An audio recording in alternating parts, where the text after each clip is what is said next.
So we packed our bags, caught a plane and landed in Naples. Climbed as many steps as humanly possible to reach the glorious views of Vesuvius. Bought ticket to Pompeii, wrong ticket. Bought another ticket to Pompeii, finally made it.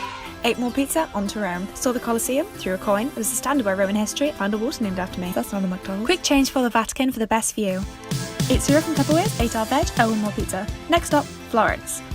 More climbing and climbing, but more great views. Onto the amazing food market, and a shop named after me. On to Venice. Had a swim, not in the canals, made my parents remember I still exist, and a train to Bled. Did some more climbing, rode some bikes, ate sorbet, then dived right into that gorgeous lake water, over and over and over, until a bus to the middle of nowhere Slovenia, where we'd made fire, found out bum means sail, slept in a hammock, got stuck in a thunderstorm, so booked a train to Zagreb, went to the Museum of Broken Relationships, made some new friends, on to Plitvice, admired the incredible waterfalls, ate more great food, almost got on the wrong boat, then the right one to Bol, where we relaxed, swam, and had the best time. And a boat to Split. Fell off all of it, accidentally found our way into a hotel pool area, ate more pizza and went hometown and all adventured up.